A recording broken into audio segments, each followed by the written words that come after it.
Prime Minister's Court of the Kingdom of Bahrain.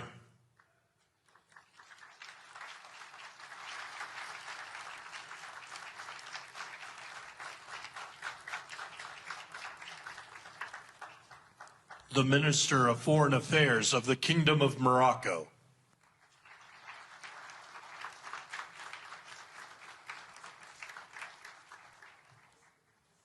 The President of the Argentine Republic.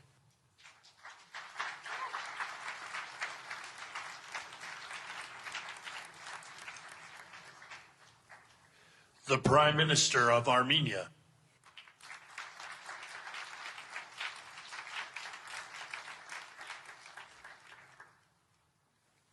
The President of the Republic of Azerbaijan.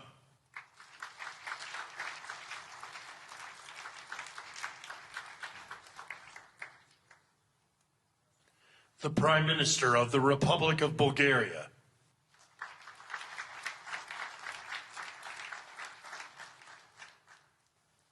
The Prime Minister of Hungary.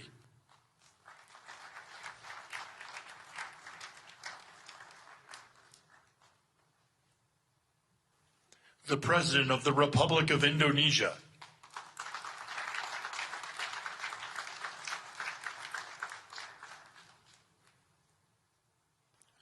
The Deputy Prime Minister and Minister of Foreign Affairs and expatriates of the Hashemite Kingdom of Jordan. The President of the Republic of Kazakhstan.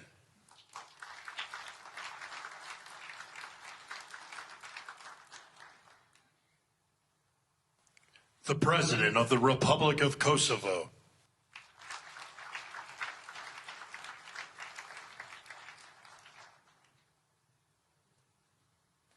The Prime Minister of the Islamic Republic of Pakistan.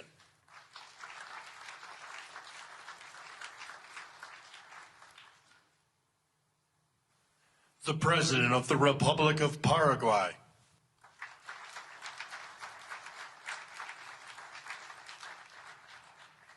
The Prime Minister and Minister of Foreign Affairs of the State of Qatar.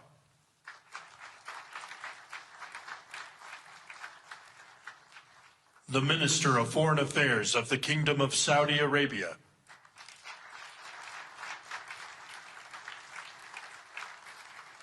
The Minister of Foreign Affairs of the Republic of Turkey.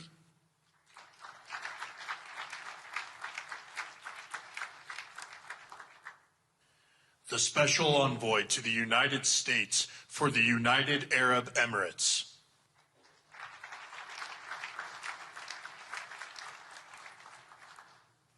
The President of the Republic of Uzbekistan.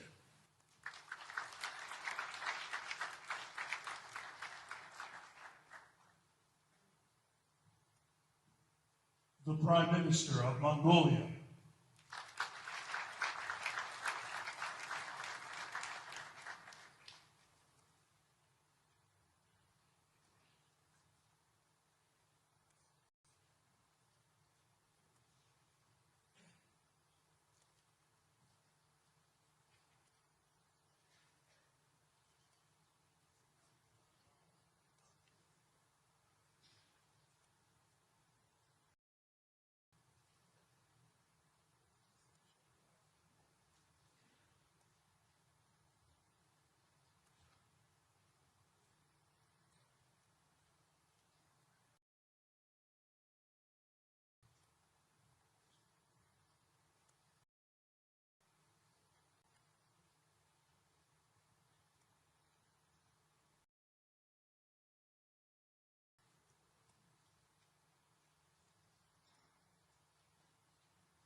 Please welcome the Chairman of the Board of Peace, the President of the United States of America, Donald J. Trump.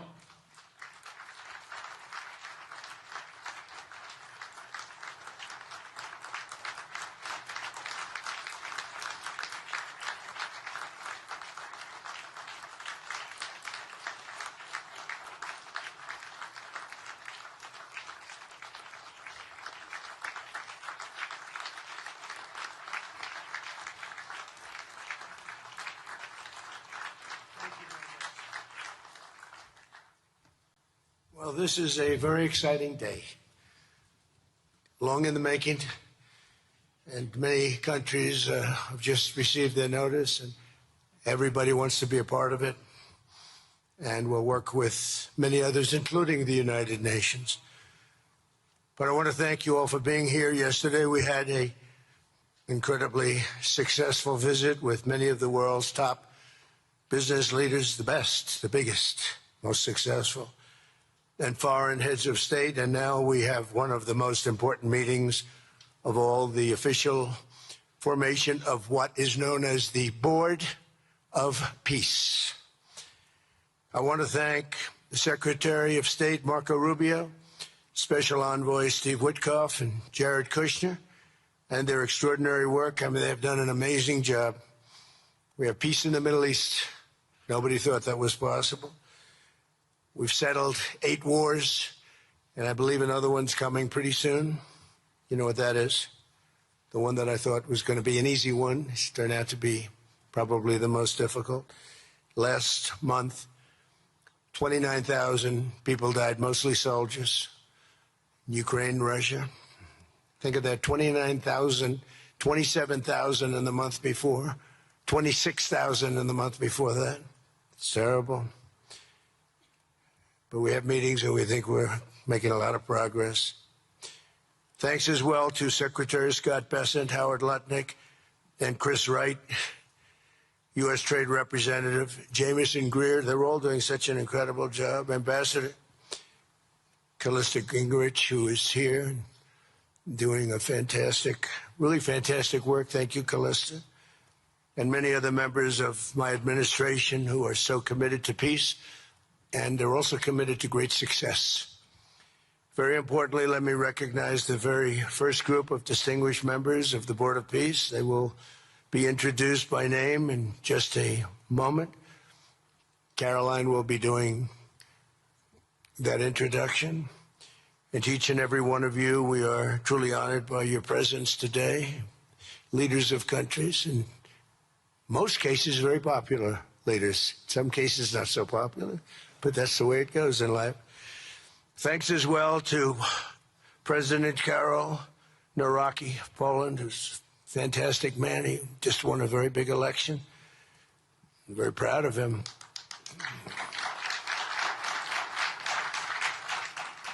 Amazing. Along with former Prime Minister of the United Kingdom, Tony Blair. Thank you, Tony, for being here. We appreciate it. And members of the Board of Peace Executive Board, great group. This week marks the 1-year anniversary of my second inauguration as president. No administration in history has achieved such a sweeping turnaround in 12 months' time at home and abroad. We have a tremendous mandate. We won the popular vote by millions. We won every swing state to 7. They were saying, can he win all 7? Is it possible? Because it's not done. And we won all 7. We have a great mandate back at home. As I said yesterday, the U.S. economy is booming with virtually no inflation. It was 1.2% for the last 3 months. And we inherited the worst inflation in the history of our country. And we have economic growth now of 5.4%, looks like. And I think that number can double and triple if we do the right things. And if we change thinking so that if you announce good numbers, the markets go up, instead of if you announce good numbers, the market goes down, because everybody tries to kill it by lowering or raising interest rates depending on the situation. When America booms, the entire world booms. And we have secured commitments for over $18 trillion in new investment coming into our country, which is a record by many times over, not just by a little bit, by many times. There's no country ever in history that's gotten anywhere near that number. Slashed our trade deficit by 77%. This is in 1 year. Yesterday was 1 year. And signed historic trade deals with nations from all over the globe. Today, the world is richer, safer, and much more peaceful than it was just 1 year ago. We put out all those fires. A lot of people didn't know, including me, that some of those wars were going on. And some of them were going on for, in one case, 32 years, in another case, 35 years, and another one, 37 years. We were very happy to stop the war that had started with India and Pakistan, two nuclear nations.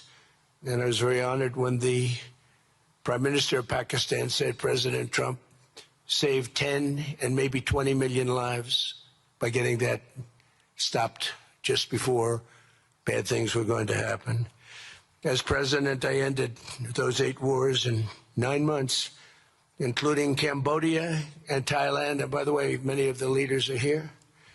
Kosovo and Serbia, the Democratic Republic of the Congo and Rwanda, Pakistan and India, Israel and Iran, Egypt and Ethiopia. We're working on that right now. I met yesterday with a very good general and a very good leader of Egypt. We're working on a dam that was built which precludes the Nile River from getting water. It's a little tough situation, but we'll get that settled. I really had it just about settled in my first term, and then we had a rigged election. Took me out of commission for a little while, but here I am back. We'll get it settled. But it's a pretty tough situation. A dam was built, and the water doesn't come down to the Nile. When I think of Egypt, I think of the Nile, but I think of the Nile with water in it. Armenia and Azerbaijan, who, I mean, a lot of these leaders have become my friends. They become my friends. They're here. And, of course, the war in Gaza, which is really coming to an end. We have little fires that we'll put out, but they're little. They were giant, massive fires, and now they're down to little fires. We can put them out very easily. We have 59 countries that are involved in peace in the Middle East. Many of them not in the Middle East. They're near the Middle East, but they're not in the Middle East. And many have said that if Hamas doesn't do what they promised they would do, and I think they probably will, but they were born with rifles in their hands. They were literally born. The first day they had a rifle put into their hands, but they have to give up their weapons. And if they don't do that, it's going to be the end of them. But many countries have told me we want to go in and do it, and they really aren't countries that you traditionally think of as being involved in that. But that's the fire. Hezbollah in Lebanon, we have to do something about that. But these are, I call them remnants. They're small remnants compared to what it was before. It was massive, large, powerful countries fighting each other. In another great victory for the ultimate goal of peace, in June, we obliterated Iran's nuclear enrichment capacity with Operation, we call it Operation Midnight Hammer. It was midnight, it was dark, no moon, and every single one of those bombs from the B-2 bombers hit the air shafts and went deep into the earth and totally obliterated everything that they were doing. They were 2 months away from having a nuclear weapon. Can't let that happen. And Iran does want to talk, and we'll talk. We've also hit ISIS in Syria, and very strongly, as you know. In my first administration, I took out al-Baghdadi, the founder of ISIS, and he was trying to start it up again because due to the tremendous talent of General Raisin Kane, as I call him, he wiped out ISIS in a period of 3 weeks in my first term. You know, we had a great first term, but the second term is, I think, blowing it away, actually. But we took out ISIS, and we hit, it was gone, but during the Biden administration, it formed again a little bit. We hit it very hard in Syria. And Syria, by the way, I spoke with the president, is making a lot of progress, tremendous progress, actually. We're very happy about that. We took off all sanctions, which gives them a chance to breathe. And he is working very, very hard, and I think he's going to put it all together. So many things are happening, many good things. Threats to Europe and America, the Middle East, and other places are really calming down. It's a lot different than it was just 1 year ago. Just 1 year ago, the world was actually on fire. A lot of people didn't know it. And in Nigeria, we're annihilating terrorists who are killing Christians. We've hit them very hard. They've killed thousands and thousands of Christians. What's that all about? Much of this unprecedented success is possible because I rebuilt our military in my first term, and now we're making it even stronger. We have a budget of over $1 trillion this year, and next year we're going to $1.5 trillion. Our country's never done better economically. We're taking in numbers that we've never taken in, not only the fact that the investment is at 18 trillion plus, but our jobs numbers, everything is, I think, maybe better than ever before. I think you're going to see a lot of you are investing in our country. I think you're going to be extremely happy with your investments. I think you'll see numbers like you haven't seen before. I also secured commitments from virtually all NATO allies to increase their defense spending to 5% of GDP. Everybody but Spain. I don't know what's happening with Spain. Why would they not do that? They want a free ride, I guess, huh? Every country but Spain increased to 5%. I don't know why. We're going to have to talk to Spain. With America's renewed attention to security of the Western Hemisphere, I've stopped the invasion on our southern border and designated the drug cartels as foreign terrorist organizations. And you probably saw that we've virtually stopped almost 100% all drugs coming in by water. Now we're going to stop them on land. The land is easy. The water is tough. But that's down now. I heard it just last night. It was 97. Now it's 98.1%. And we're trying to figure out who are the 2% that are willing to get onto those boats. I don't think they watch television or the news. But we've taken out almost 100% of all of the drugs coming into the United States by water. And now we'll, I think, very easily stop them on land. That's the easy part. We wanted to wait till the other was taken care of. And earlier this month, thanks to the unrivaled skill, power, and might of the U.S. military, we have the most powerful military in the world by far. We captured the outlaw dictator Nicolas Maduro, and the people of Venezuela are very happy about it. And we're having great relationships with the new leaders of Venezuela. The relationships have been good. We're opening up the country to our giant oil companies, and it's going very well. We've already taken out, think of this, 50 million barrels of oil, and a lot of that's going to go back to Venezuela. They'll do more income with us in a short period of time than they did in years, because as much oil as they have, and they have a lot, just about the most. After us, there's a couple of countries that are in that category, but we have the most, actually, and they're second between Venezuela and us. We have 62% of the world's oil, but they have very little production, so they'll have a lot of production. All the oil companies, we had meetings, you probably saw, all the oil companies want to go in. They want to go in immediately. They're already touring the sites. But our military was amazing. That strike was amazing. We had a second wave coming. We didn't need it. They said, no second wave. We don't want a second wave. The first wave was enough. And, of course, we're working to end the horrible killing in Ukraine, a war that should never have happened and would have never happened if I were president. That was not going to happen. I used to speak to Vladimir Putin about Ukraine, and it was the apple of his eye, but he would never have ever done it. Said, you can't do that, Vladimir. As part of this historic record of major peace initiatives, today we're announcing more details regarding the Board of Peace, so important. This board has the chance to be one of the most consequential bodies ever created, and it's my enormous honor to serve as its chairman. I was very honored when they asked me to do it. We had an idea to do it, and then they came. They said, "You be the chairman." And but I take it very seriously. We have a great group of people, and incredible young people that are leading it from within. It's running beautifully. Started already, and every country, just about every country, wants to be a part of it. And we just sent out the letters a couple of days ago, and these are just the countries that are here. They happen to be in Davos. So we said, would be honored if you wanted to join us up on the stage. And it's really great. They're friends of mine, I think. Let me see. Yeah, every one of them is a friend of mine. A couple I like, a couple I don't like. No, I like, actually, this group, I like every single one of them. Can you believe it? Usually I have about 2 or 3 that I can't stand.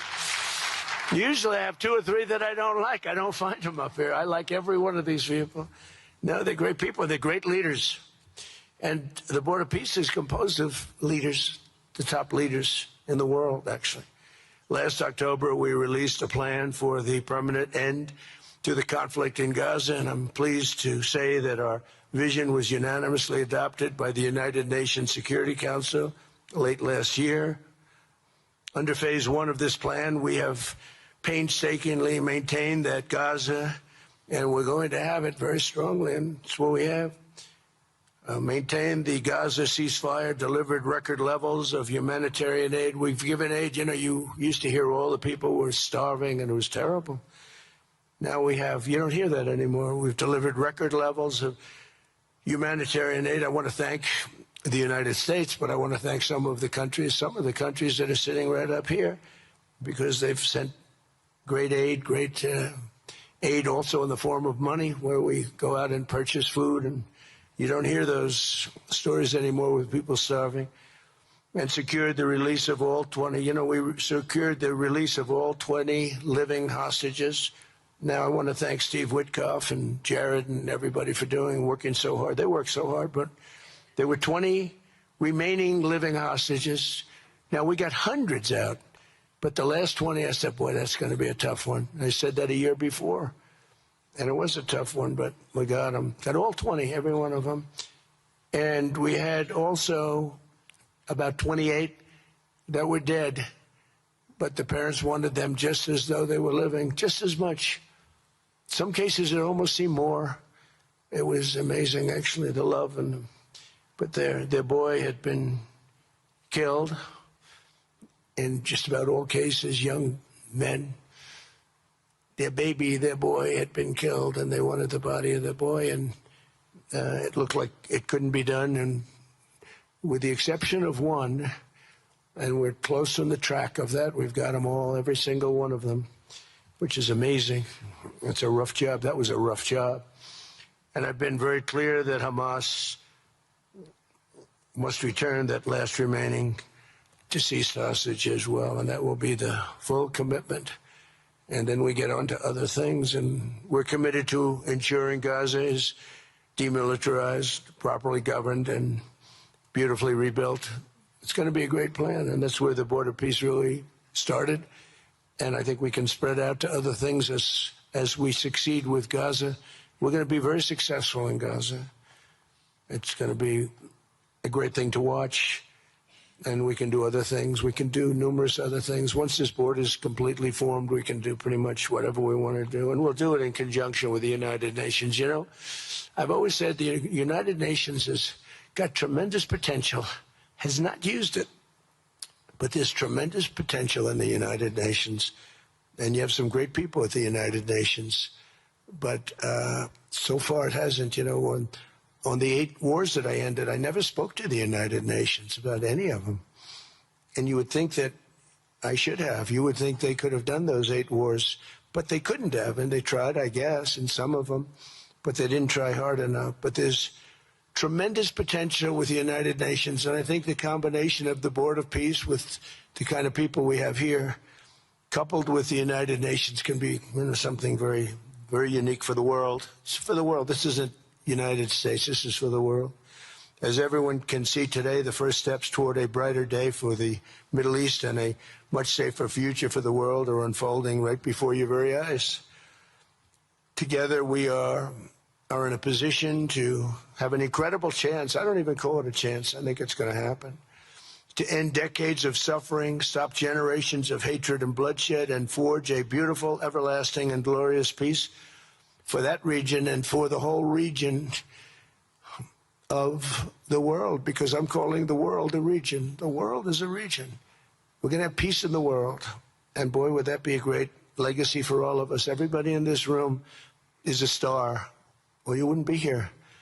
There's a reason that you're here, and you're all stars. You're the biggest people, the most important people in the world, most powerful people in the world. And when you use that genius that you have, that very unusual, very inspired genius, when you use that for peace, the opposite of peace has no chance. So I just want to say it's tremendous to be with you, and I think this is something that we're doing that's very important. This is the most important. I was so looking forward to being here, and yesterday was a tremendous success. A lot of good things happened, but this was something that I really wanted to be here and do, and I could think of no better place because so many people were together.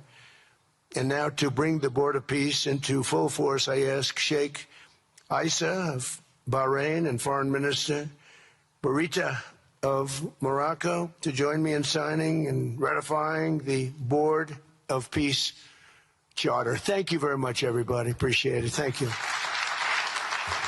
Thank you.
Congratulations, President Trump. The Charter is now in full force, and the Board of Peace is now an official international organization.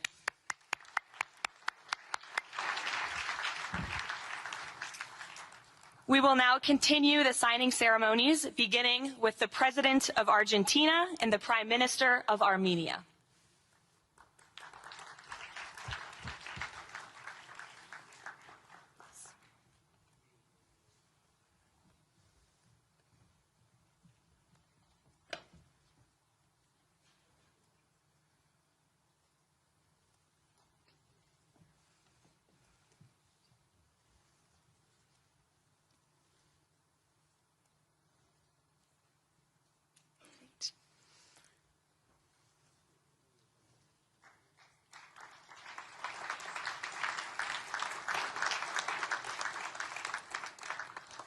Next up, the President of the Republic of Azerbaijan and the Prime Minister of the Republic of Bulgaria.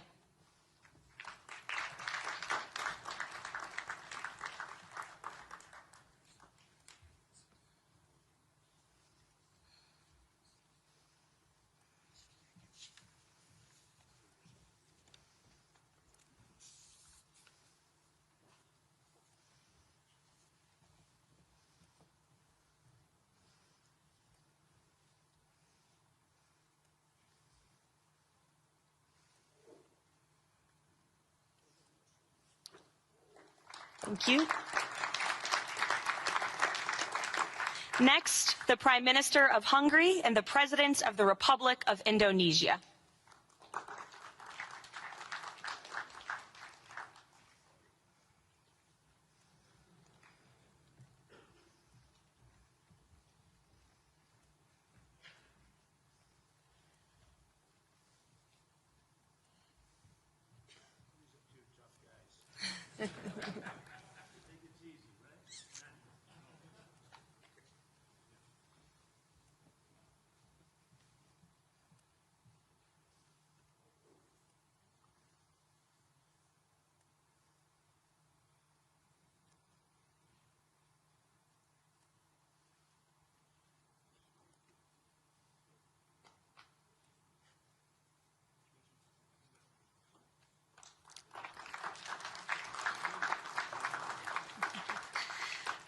Next, the Deputy Prime Minister of the Kingdom of Jordan and the President of the Republic of Kazakhstan.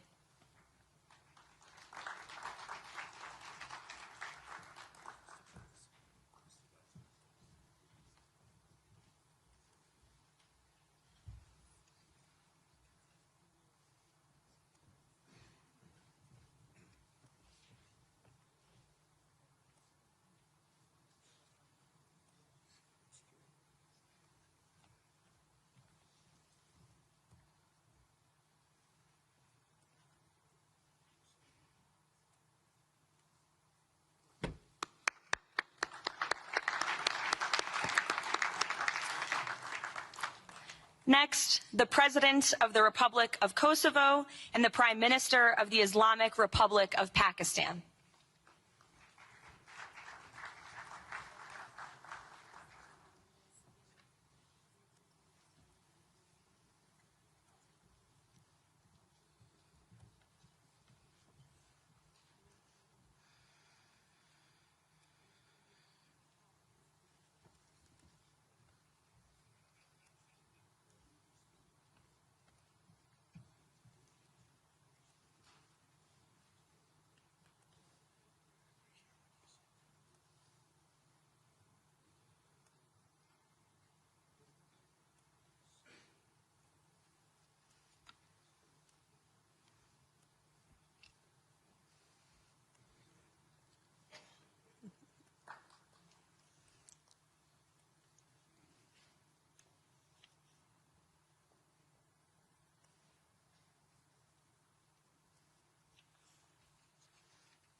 That's it.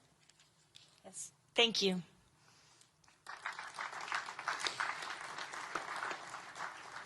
Next, the President of the Republic of Paraguay and the Prime Minister of the State of Qatar.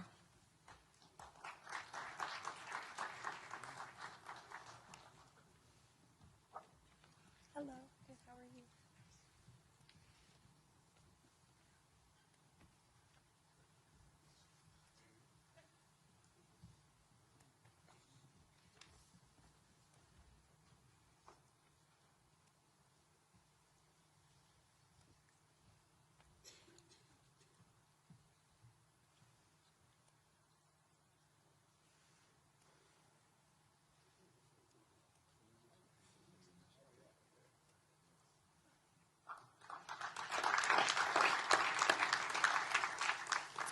Next, the Minister of Foreign Affairs of the Kingdom of Saudi Arabia and the Minister of Foreign Affairs of the Republic of Turkey.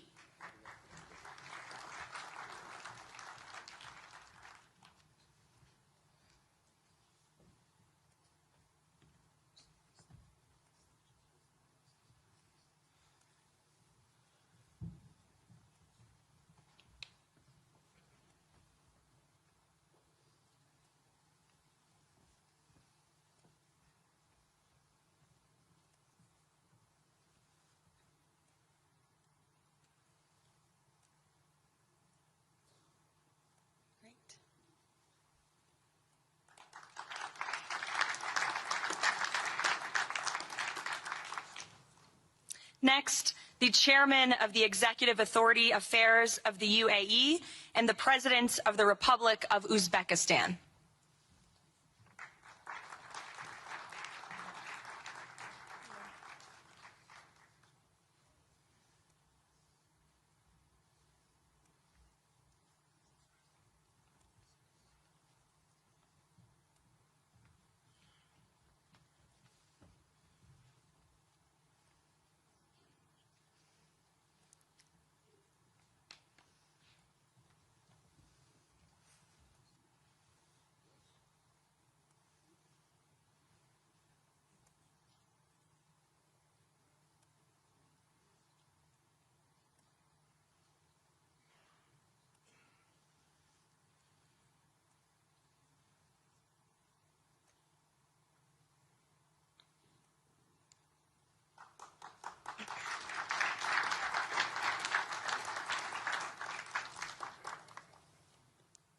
And last but not least, the Prime Minister of Mongolia.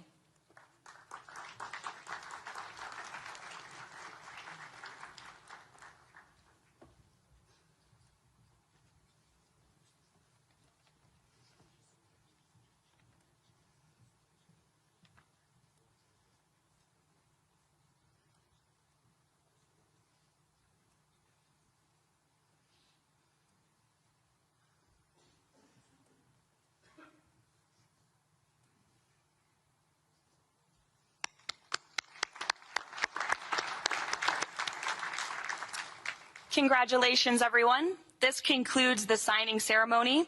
If President Trump and all of the Board of Peace members could please join the President around the table. The President is now going to sign the inaugural resolution that will resolve the Board of Peace's Gaza mandate per the United Nations Security Council Resolution 2803.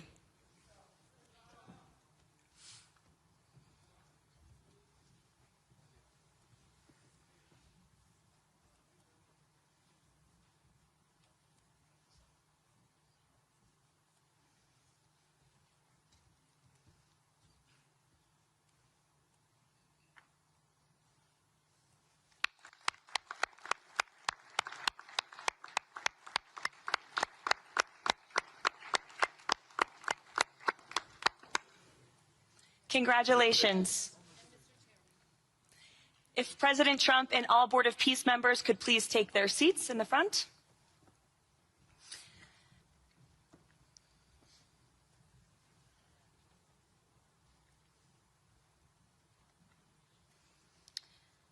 Now it is my honor to introduce the United States Secretary of State Marco Rubio, who will speak about President Trump and his accomplishments. Without further ado, Secretary Rubio.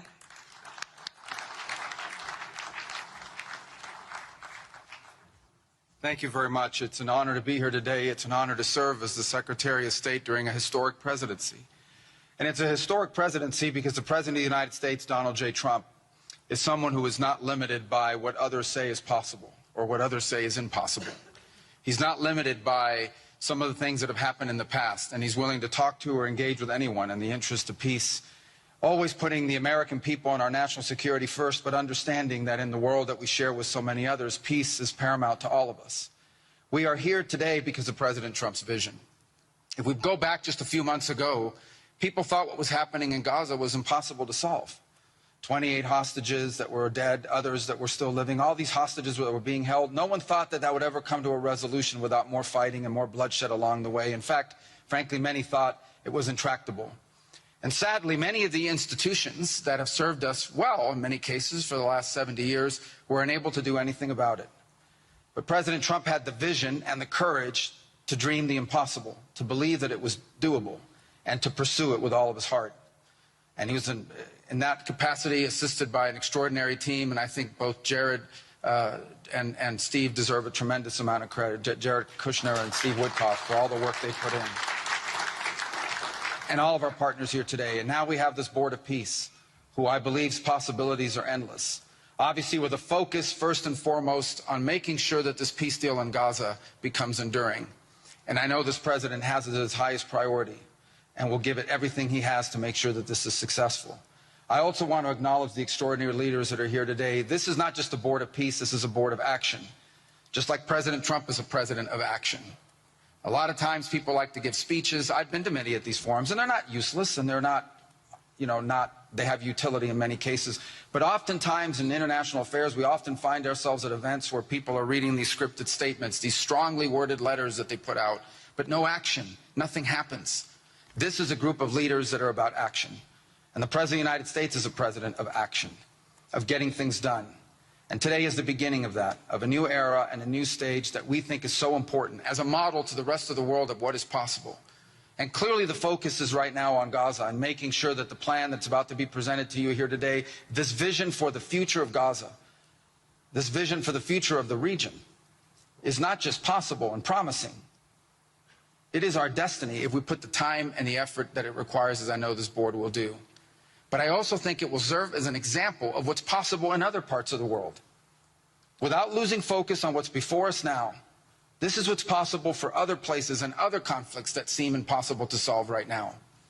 So I want to, on behalf of the United States, on behalf of the team that worked so hard on this, thank every single one of the leaders that are here today and all of the countries that have committed to joining, and many others who are going to join. You know, others either are not in town today or they have to go through some procedure internally in their own country because of constitutional limitations, but others will join. Many want to be a part of this effort because it is going to be a successful effort.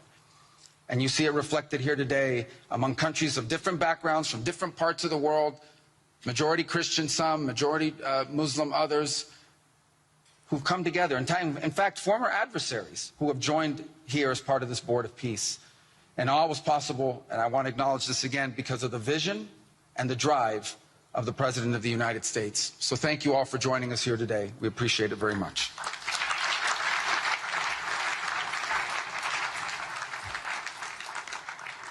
Thank you, Secretary Rubio.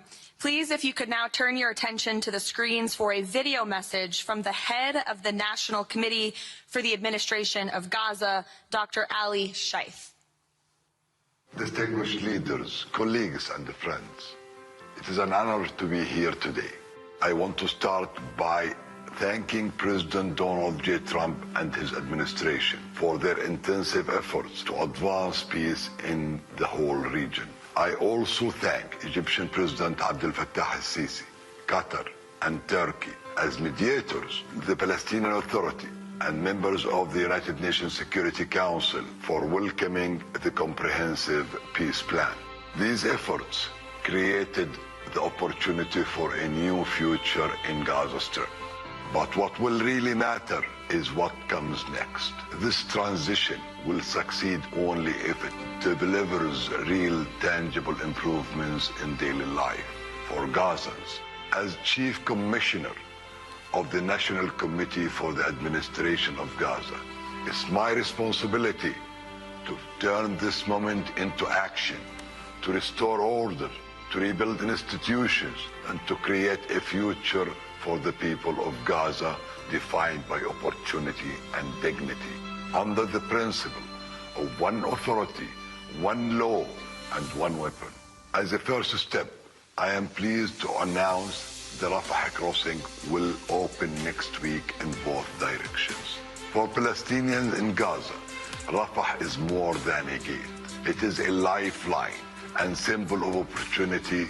Opening Rafah signals that Gaza is no longer closed to the future and to the war. I want to be clear, there is much more work ahead, and none of it is easy. The road forward will involve difficult decisions and setbacks, but this is a real step, and it marks a new direction. Now, I would like to address the people of Gaza. من أرض الكنانة أتوجه الآن بكلمتي إلى أبناء شعبنا الصامد الصابر في قطاع غزة. لقد صمدتم وحافظتم على أسركم وأرضكم خلال سنوات عصيبة عجاف صبرت أعماقكم وكل الحدود. إن صمودكم الأسطوري لهو أعظم ما قدمت غزة، وهو الأساس الذي سنبني عليه سويا مستقبلنا. إن هذه اللحظة ليست للنظر إلى الخلف، بل مضي قدما نحو مستقبل زاهر مشرق، مستقبل ينشأ فيه أبناؤنا بلا خوف وقلق، يكافأ العمل وتفتح المدارس وتستعيد الحياة اليومية استقرارها وأمنها. إن المرحلة المقبلة تتطلب تضافر الجهود من قبل الجميع، ولكنكم لن تواجهوها وحدكم. أصواتكم لها وزن، وأعمالكم لها أثرها، والتزامكم بالسلام وإعادة بناء مجتمعاتكم ستحدد ملامح قطاع غزة الجديد.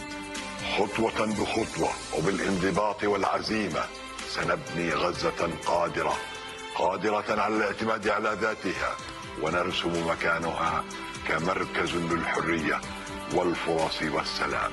Today I ask the international community not only to support this effort, but to work with us. Judge us by our actions. Hold us to clear standards, and stand with the people of Gaza as we take this responsibility for our future. Thank you, ladies and gentlemen.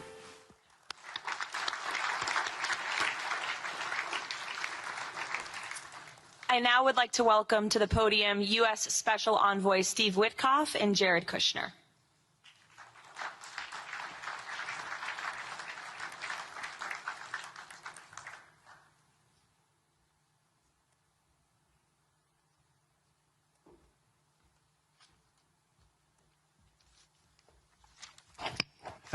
Thank you, everyone, and welcome here. This is really my honor to be up here speaking.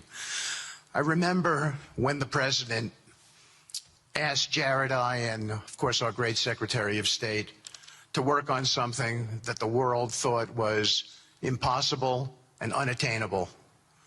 But the President, on this peace deal for Gaza, as on all other deals we work on his behalf, said we had to try. And of course we were inspired by that. We have achieved a peace deal in Gaza. We have brought the hostages home, all of the bodies except for one, and we will bring that body home too. And maybe most importantly, we have created a sense of hope for what the future can bring in Gaza and all other places where the board of peace will operate. And I am so honored, Mr. President, to have worked on this on your behalf. I'd like to thank some people here who are here with us tonight who have done so much, done indispensable work to bring this deal together. Sheikh Mohammed, my good friend from Qatar, and Ali Al-Tawadi, Hakan, Fidan, and Ibrahim, General Hassan, and Foreign Minister Badr Abdulati, and of course, President Sisi, and Prime Minister Netanyahu, former Special Envoy Ron Dermer, and Michael Eisenberg for all that they did. I would also like to thank our core working group and members of the Board of Peace who have been working nonstop on behalf of this incredible, noble effort, around the clock for months on end, sacrificing time with their families and their own personal lives because they believe in the mission and the vision that the President has set out for us. I'd also like to thank, those people include Tony Blair, Yakir Gabay, Josh Grunbaum, Aryeh Lightstone, Laron Tonkman, Admiral Cooper, General Frank, and I probably have forgotten some along the way. And then perhaps most importantly, I want to thank our administration. We have an incredible team. It's amazing to work for this administration. I think you see the results that we get on behalf of the President because he inspires us so much.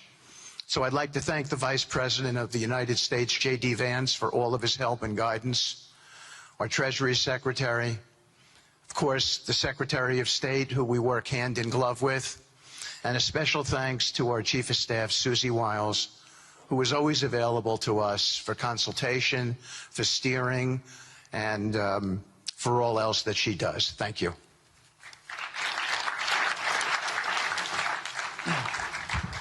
Thank you, Steve. And I have to say, one of the great honors for me of being able to work on this has been working with Steve, who really is as brilliant as he is. His heart is tremendous.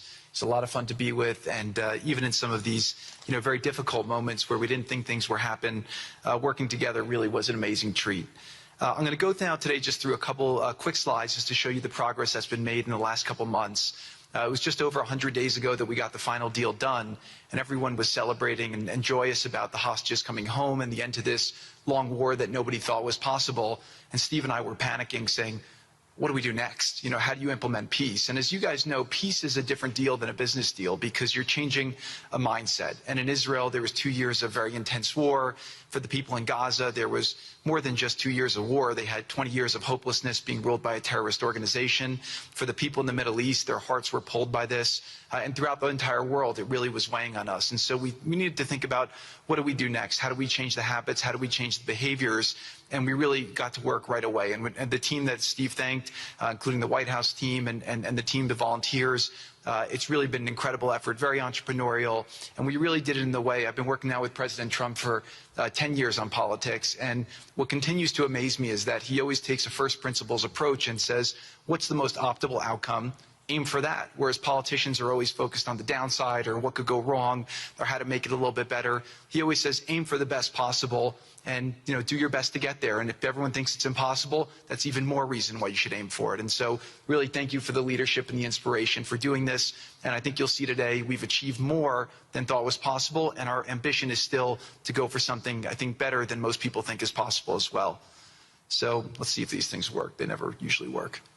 Good. So quickly, I'll go through this 2-year war, 90,000 tons of munitions. There's over 60 million tons of rubble there, and tens of thousands of fatalities.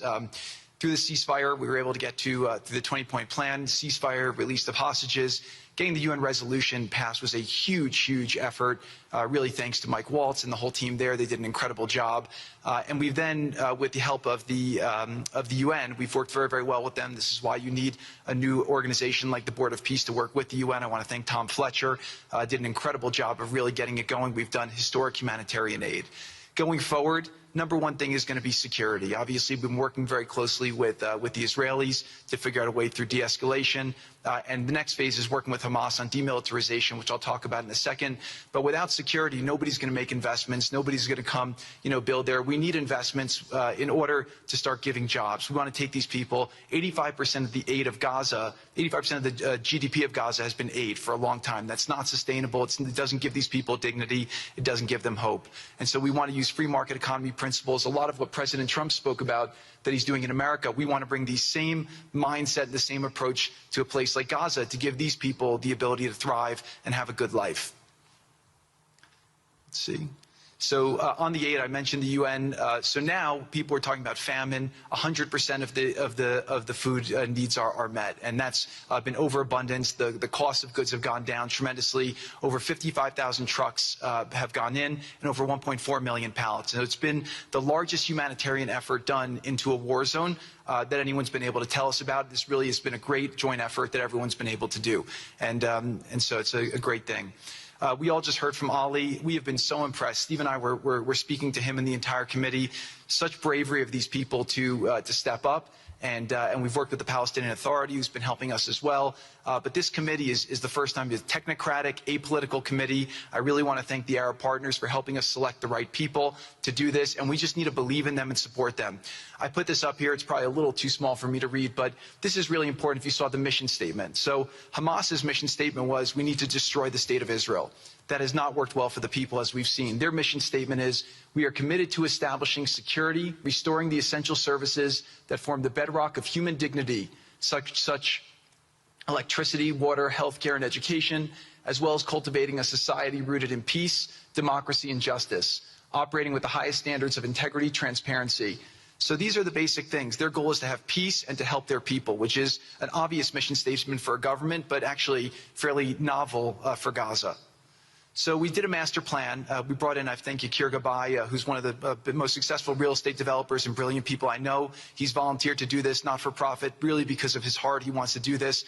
And we've developed ways to redevelop Gaza. Gaza, as President Trump's been saying, has amazing potential, and this is for the people of Gaza. We've developed it into zones. In the beginning, we were toying with the idea of saying, let's build a free zone, and then we have a Hamas zone. And then we said, you know what, let's just plan for catastrophic success. Hamas signed a deal to demilitarize. That is what we are going to enforce. People ask us what our plan B is. We do not have a plan B. We have a plan. We signed an agreement. We are all committed to making that agreement work. There's a master plan. We'll be doing it in phasing. In the Middle East, they build cities like this in 2-3 million people. They build this in 3 years. And so stuff like this is very doable if we make it happen. Rafa will start with. This will show a lot of workforce housing. We think this could be done in 2-3 years. We've already started removing the rubble and doing some of the demolition. And then New Gaza. It could be a hope. It could be a destination, have a lot of industry, and really be a place that the people there can thrive, have great employment. Once this starts going, we think there should be 100% full employment and opportunity for everybody there. And we have a lot of data on what can be, but we think that this really gives the Gazan people an opportunity to live their aspirations. But it all starts with security, and it all starts with governance. Final note I'll just say on the Board of Peace, which is that all the lessons we're doing is we're basically studying the best practices from all over the world, and we're watching who does education the best, who does healthcare delivery the best. All of these things it's not secret IP. All this is IP that the Board of Peace is going to make public, and we want to encourage all the countries to be able to follow these best practices. A lot of the things that President Trump is doing in America, if they're working, we should all be copying them. If we find what's working in other countries, we should be copying them too. And so what the Board of Peace will have the ability to do if we're successful with Gaza is really show how do you do peace implementation, which is something that when we got this deal done, we didn't really find too much expertise or know-how on how to do it. So as we're creating this system, hopefully it's something that we can just document these learnings and make them available to all else who want to use them in the future. So demilitarization, this is something we're starting now that we have a new government in Gaza. This government will be working with Hamas on the demilitarization to really take the principles that were agreed to in the document to the next phase, and hopefully that will be successful. Without that, we can't rebuild. So if Hamas does not demilitarize, that will be what holds back Gaza and the people of Gaza from achieving their aspiration, and that's very important. So the next 100 days, we're going to continue to just be heads down and focused on making sure this is implemented. We continue to be focused on humanitarian aid, humanitarian shelter, but then creating the conditions to move forward. So thank you. Final point I'll just make is this is really only possible because of the work of so many people and President Trump's great leadership. But a lot of you have been asking, how can we help? So the countries have all been incredibly generous. We'll be doing the first conference where we'll announce a lot of the contributions that will be made in a couple weeks in Washington. From the private sector, there'll be amazing investment opportunities. I know it's a little risky to be investing in a place like this, but we need you to come, take faith, invest in the people, try to be a part of it. And then finally, I'll just talk to people on the media and on the social media, which is this deal only happened because we worked with Israel, we worked with Turkey, we worked with Qatar, we worked with Saudi, we worked with Egypt. I mean, everyone worked together. We worked with UAE. We all worked together to make this happen. I see a lot of people trying to escalate, criticizing Israel or Israelis criticizing Turkey or Qatar. Just calm down for 30 days. I think that the war is over. Let's do our best to try working together. Our goal here is peace between Israel and the Palestinian people. Everyone wants to live peacefully. Everyone wants to live with dignity. Let's put our efforts towards promoting those who are doing the work to build this up, like Ali and his committee. Let's focus on the positive stories, and let's just calm down, turn a new chapter, and if we believe that peace is possible, then peace really can be possible. So we're going to continue to work every day. We need all of your help to do it. And again, I just really want to thank President Trump for his leadership in doing this. This would not have been possible without your commitment to this. Everyone thought it was impossible to end this war. You never gave up. You never stopped. Every time there was a setback, you told us to try harder. You gave us different ideas. And we've made several impossible things happen just in Gaza to date, and there's no reason why we shouldn't be able to make even more impossible things happen. So really thank you for your amazing leadership.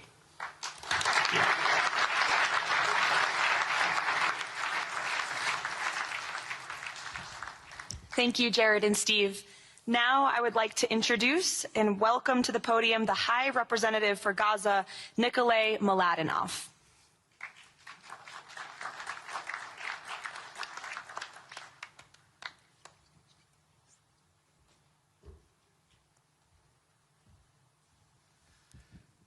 Mr. President, it's a great honor and a massive responsibility for me, for my team, for all of us to be here with you to begin this journey. Who would have thought 2 years ago that we will be sitting here with this group of countries, with this leadership, giving the people of Gaza a new chance? Who would have thought that last Friday I would be sitting, Mr. President, in Cairo with an amazing group of Palestinian technocrats, people who you don't see on the news, people who are not media personalities, but who are experts, who are committed to giving their people a chance in life. And this is what this is all about. For too long, Gazans, Palestinians and Israelis have lived with conflict, with death, with destruction. Now the page turns. And whether the page turns successfully really depends on all of us. We have the ingredients for it. We have the leadership of the United States and President Trump. We have a great group of countries joining the Board of Peace and more to come. We have a fantastic Palestinian team on the ground, and we must make it work. Our partnerships are there, our plans are in place, and we need your support. And finally, I look to all of you who are in this room and who are watching this meeting from their screens at home or in their offices. Please put away your talking points for a minute. Please put away your fears. Please put away your concerns. Please stop listening to the rumors and to the gossip. Focus on what we have to do today, because the future of 2 million Palestinians is at stake, and if we give them a chance, we will do more than that. We will create opportunities for 1 billion people who live in the Middle East and beyond, and who are responsible, also who want to see transformation and a chance in life for the future. So please join us on this journey, join the Board of Peace, and join us in supporting this excellent initiative. And thank you again, President Trump and the United States, for taking this decisive leadership forward.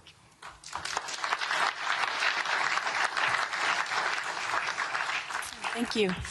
President Trump, would you like to make some concluding remarks?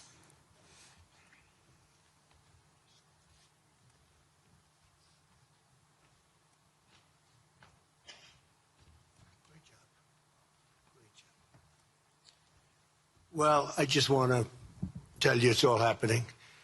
And one of the first things I said when we really got involved in this project, and it's a big one, but it's very doable, I said to Jared and Steve and some of the other folks, including Larry Fink, and congratulations on the great success. The two of you have done a fantastic job. This is bigger and better than ever. We usurped some of your time for a very important reason, and you understand that better than anybody, and we appreciate that you're here very much. Thank you both very much. But I said that, you know, this is a great location. It all begins, see, I'm a real estate person at heart, and it's all about location. And I said, look at this location on the sea. Look at this beautiful piece of property, what it could be for so many people. It'll be so great. People that are living so poorly are going to be living so well. But it all began with a location. That's the vision. They look out on the waters, and very few places are like it. So we put together a team that's outstanding, a team that's done it before, a team that I think has done tougher jobs. If you want to know the truth, we've done some tough jobs. And we continue to, as far as the United States is concerned, we're behind it. And the United States has never been stronger, never been bigger, better. It's doing really well. You see that, building thousands of businesses, plants, factories all over the United States are right now under construction. Nobody's ever seen anything like it. And this is just an honor to be involved with this, and to be involved with the great people in this room and the great leaders that are sitting on stage. We thank you very much. And we have many others that have signed up, and they all want to be members of the Board of Peace, because it really will be important. This is not going to be a waste of time. We waste so much time on things that never happen. This will happen, and it's already happening. Thank you very much, everybody. It's a great honor to be with you. Thank you. Thank you.